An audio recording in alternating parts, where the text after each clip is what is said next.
टुनटुनी अपने पिता के साथ एक जंगल में रहती थी। उसकी माँ को गुजरे हुए 2 साल हो चुके थे। एक दिन टुनटुनी के पिता बीमार पड़ गए। बीमारी की हालत में वो सोचने लगा, इतनी ज्यादा तबीयत खराब है, अगर मुझे कुछ हो गया तो टुनटुनी की देखभाल कौन करेगा। मैं आज ही अपने मालिक को बुलाऊंगा कि वो मेरी बेटी को गोद ले ले और उसकी अच्छी तरह से देखभाल करे। आखिर मैंने अपने मालिक की इतनी सेवा जो की है, मालिक मेरी बातों को नहीं टालेंगे। 2 दिन से बीमारी के कारण टुनटुनी का पिता टुन्नू काम पर नहीं जा रहा था। तब उसका मालिक कहता है, अरे टुन्नू, क्या हुआ भाई तुम्हें? तुम 2 दिनों से काम पर नहीं आ रहे हो, इसलिए मैं तुम्हें आज देखने के लिए आया हूँ। सेठ जी, अच्छा किया जो आप आ गए। मैं आज ही आपको याद कर रहा था। ऐसा लगता है अब मैं नहीं बचूंगा सेठ जी। ये मेरी बेटी है टुनटुनी। मैं चाहता था आप इसकी देखभाल करें। ठीक है टुन्नू, मैं अपनी पत्नी से पूछकर तुम्हें बताऊंगा। घर जाकर कड़कनाथ अपनी पत्नी सुंदरी कौवी को ये बात बताता है। सुंदरी कौवी, मेरे कारखाने में एक पक्षी काम करता है। आजकल वो बहुत बीमार है। वह चाहता है कि मैं उसकी बेटी को गोद ले लूं। क्या तुम उसके लिए राजी हो? अरे कड़कनाथ, क्या बात करते हो जी? हमारा तो खुद ही एक बेटा है कालू, और मैं वर्कर की बेटी को क्यों गोद लूं? ऊपर से उसके पढ़ाई का खर्चा, फिर उसकी शादी की चिंता। मुझे तो ये ठीक नहीं लग रहा है। अरे सुंदरी कौवी, तुम जरा दिमाग से सोचो। वो पक्षी जो कुछ ही दिन का मेहमान है, मैं इतना पागल थोड़ी ना हूँ कि मैं एक मजदूर की बेटी को गोद लेकर अपनी बेटी बना लूं। मैंने तो सोचा कि तुम्हें एक मुफ्त की नौकरानी मिल जाएगी। ये तो बिल्कुल पते की बात कही है आपने। अब कड़कनाथ टुनटुनी को लेने जाता है। अपने पिता से अलग होते समय टुनटुनी फूट फूट कर रोती है।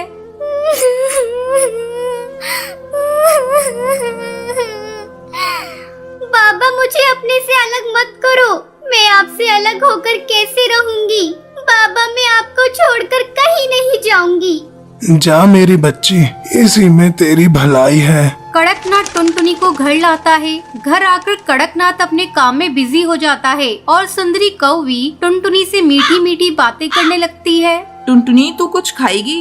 नहीं माँ, मुझे भूख नहीं है। अरे सुन टुनटुनी, मैं तेरी कोई माँ नहीं हूँ। तू मुझे मेम साहब कहा कर। चल अब जा जाकर रसोई में सो जा। अगली सुबह सुंदरी कौवी टुनटुनी के पास जाती है। ए टुनटुनी, चल अब उठ। हमारे यहाँ इतनी देर तक कोई नहीं सोता।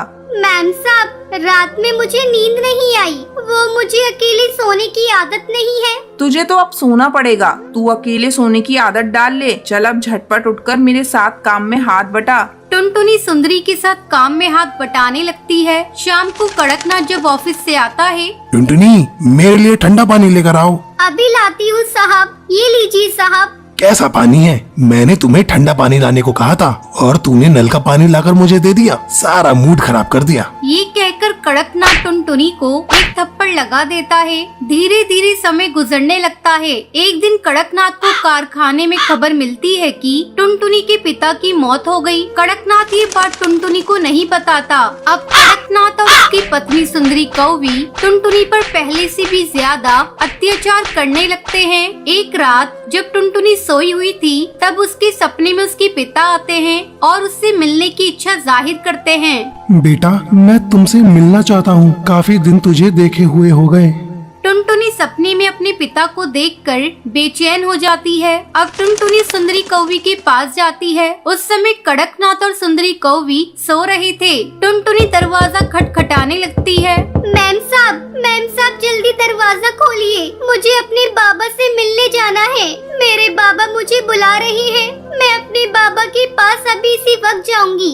अरे टुनटुनी, इतनी रात हो गई है, तुम हम लोगों को परेशान क्यों कर रही हो? कौन सी आफत आ गई? मैम साहब, अब मैं यहाँ एक पल नहीं रहूंगी। मेरे बाबा मुझे बुला रहे हैं। मैं अपने बाबा के पास अभी जाऊंगी। चुप हो जा कमबख्त, सारी नींद खराब कर दी। कल सुबह बात करेंगे, चल अब भाग यहाँ से। टुनटुनी रोती रह जाती है, लेकिन कड़कनाथ और सुंदरी कौवी पर उस बच्ची के रोने का कोई असर नहीं होता। ये सब कालू कौवा देख रहा होता है और कालू को टुनटुनी पर दया आती है, लेकिन कालू कौवा कुछ कर नहीं पाता। एक दिन सुंदरी कौवी टुनटुनी को बेवजह पीट रही होती है, तभी कालू कौवा वहाँ आता है और टुनटुनी को बचा लेता है। माँ, आप में जरा सी भी दया नहीं है? कोई इस तरह किसी को मारता है क्या? अब टुनटुनी यहाँ नहीं रहेगी, मैं कल ही इसे इसके बाबा के यहाँ छोड़ कर आता हूँ। अगले दिन कालू कौवा टुनटुनी को उसके बाबा से मिलाने ले जाता है। वहाँ जाकर टुनटुनी को पता चलता है कि उसके बाबा अब इस दुनिया में नहीं रहे। ये सुनकर टुनटुनी बहुत रोती है। तभी कालू कौवा टुनटुनी से कहता है, टुनटुनी, अब तो तुम्हारे बाबा भी चल बसे और मेरे घर तुम ठीक से रह नहीं पाओगी। मेरी माँ तुमको चैन से रहने नहीं देगी। तुम अब अकेली हो। तुम बुरा न मानो तो मुझसे शादी करोगी? टुनटुनी को कालू कौवे की बात सुनकर अच्छा लगता है और टुनटुनी इसको शादी के लिए हाँ कर देती है। फिर वो दोनों एक साथ खुशी खुशी रहते हैं।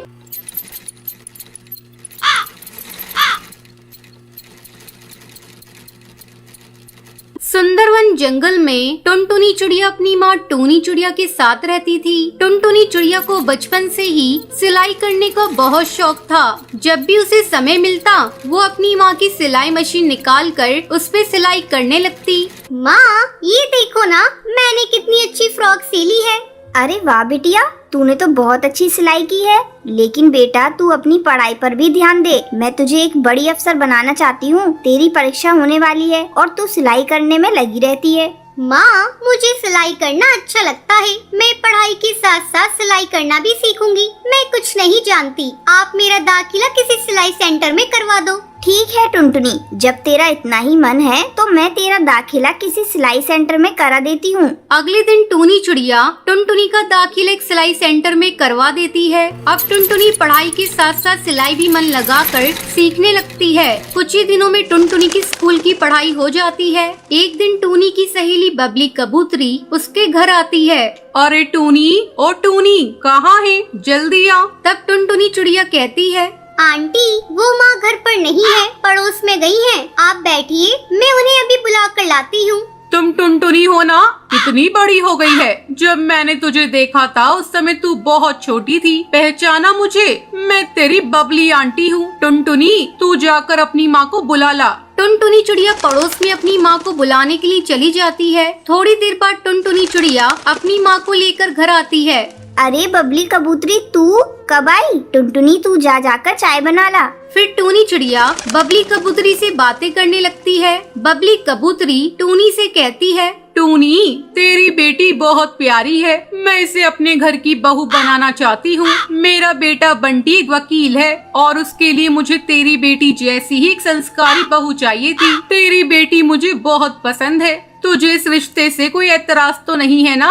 नहीं नहीं बबली कबूतरी, ये तुम कैसी बातें कर रही हो? मुझे इस रिश्ते से कोई एतराज नहीं है। मैं लाख कोशिश करके भी इतना अच्छा रिश्ता ढूंढ नहीं पाती।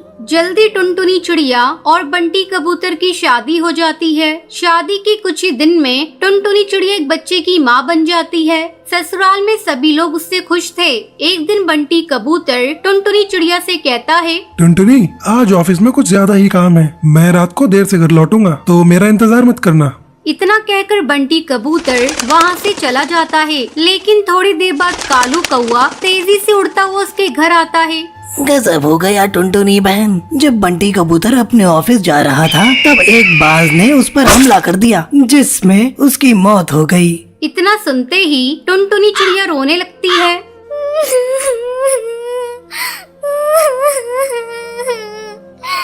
माँ जी, ये सब क्या हो गया? माँ जी, बंटी कबूतर के बिना भी ये घर कैसे चलेगा? टुनटुनी, तू हिम्मत मत हार बेटा। ऊपर वाले की मर्जी के आगे किसी की नहीं चलती। इस तरह कुछ दिन गुजर जाते हैं। टुनटुनी चिड़िया अपना दुख भुलाकर सिलाई का काम करना शुरू कर देती है। आस पड़ोस के पक्षी उसके पास अपने कपड़े सिलवाने के लिए आने लगते हैं। एक दिन हरी काकी उससे कहती है, टुनटुनी, तू तो इतनी अच्छी दर्जी है, इसके बारे में तो मुझे पता ही नहीं था। कम पैसों में बहुत अच्छे कपड़े सिल देती है। तू ऐसा कर, अपना एक बुटीक खोल ले। हाँ काकी, आपका सुझाव बहुत अच्छा है। मैं जल्दी ही अपना बुटीक खोलूंगी, लेकिन इसके लिए पहले मैं माँ जी से इजाजत लूंगी।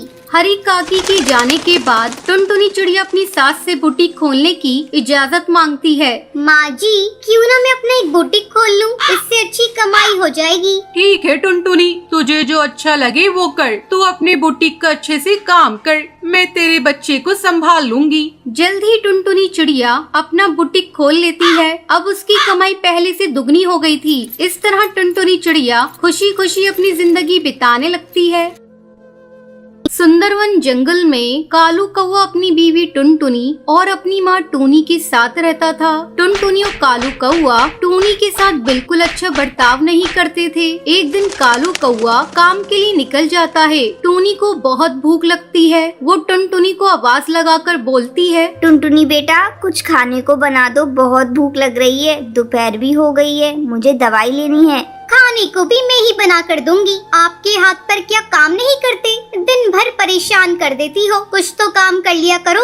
बेटा, मुझसे काम नहीं होता, वरना मैं तुम्हें परेशान नहीं करती। मैं खुद ही सब कर लेती। हाँ हाँ, खाना खाने को बोल दो बस, तो भर भर कर खा लोगी। और थोड़े से काम का बोल दो तो हाथ पैर नहीं चलते इनके। इतना बोलकर टुनटुनी अपने कमरे में चली जाती है। टूनी चिड़िया भूखी ही रोते रोते अपने कमरे में जाकर सो जाती है। शाम को कालू कौवा नौकरी से आकर अपने कमरे में जाकर सो जाता है। टूनी चिड़िया भूखी प्यासी ही सोई रहती है, उसे कोई पूछने नहीं आता। दूसरे दिन टूनी की तबीयत खराब हो जाती है। टूनी कालू कौवे के पास जाती है और बोलती है, बेटा कालू, मेरी तबीयत आज कुछ ठीक नहीं है और मेरी शुगर की दवाई भी खत्म हो गई है। जरा बाजार जाकर ला दो।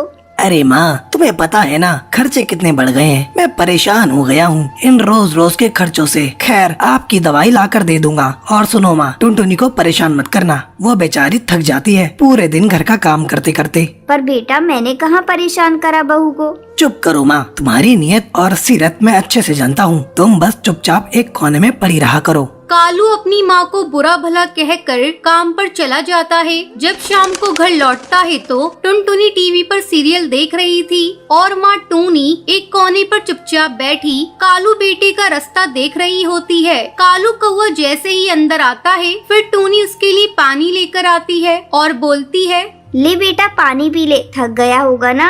हाँ हाँ, P low Kalu ji, P low. तुम्हारी माँ को ही तुम्हारी फिक्र है बस। मैं तो कभी तुम्हारे बारे में सोचती ही नहीं हूँ। ऐसा नहीं है बहू, तुम टीवी देख रही थी इसलिए मैंने पानी दे दिया। आखिर मेरा बेटा है। अरे, सब समझती हूँ मैं आपकी हरकतें। कितनी चालबाज हैं आप, घर में फूट पड़वाना चाहती हो। ऐसा कुछ नहीं है बहू। बेटा तू समझा बहू को, ये क्या कुछ बोल रही है। क्या समझाऊं है, क्या समझाऊं? सही तो बोल रही है। कोई काम होता नहीं तुमसे और मुझे देखकर सब काम खुद करने लग जाती हो। मुझे तो समझ नहीं आता कि कैसे झेलूंगा मैं तुम्हें माँ। मैं तो कहती हूँ इनको ना किसी वृद्धाश्रम में छोड़ाओ। जान खा रखी है इस बुढ़िया ने। हाँ, सुबह ही किसी वृद्धाश्रम में ले जाता हूँ। बेटा मैं कहीं नहीं जाना चाहती, मुझे अपने से दूर मत कर, मैं मर जाऊंगी। तुम्हें जाना ही पड़ेगा माँ, तुम इस घर में रहने लायक नहीं हो। तुम्हें इज्जत की रोटी हजम नहीं होती माँ, और ना तुम हमें ठीक से रोटी खाने देती हो। अब हम ही इस घर को छोड़ देंगे, बस यही चाहती हो ना। कालू कौवे की बातें सुनकर टूनी रोते रोते बोलती है, नहीं बेटा, तू ऐसा मत बोल, मैं ही चली जाऊंगी। सुबह होते ही कालू कौवा अपनी बूढ़ी माँ को वृद्धाश्रम छोड़ आता है। थोड़ा समय बीत जाता है। एक दिन कालू कौवा और टुनटुनी लंच के लिए अपने दोस्त मिट्ठू तोता को अपने घर बुलाते हैं। मिट्ठू कालू से बोलता है, अरे यार, कितने सालों बाद मिले हैं अपन आज। हाँ यार, बहुत टाइम हो गया। आज तो भाभी जी के हाथ का खाना खाने को मिलेगा। पर भाभी, एक बात बोलूंगा, आंटी जैसी दाल की खिचड़ी कोई नहीं बना सकता। वो तो पूरे जंगल की बेस्ट कुक है। क्यों, है ना कालू कौवे? हाँ यार। वैसे यार, आंटी है कहाँ, दिखाई नहीं दे रही है। यार, मैं और टुनटुनी उनसे परेशान हो गए थे। उन्होंने परेशान कर दिया था।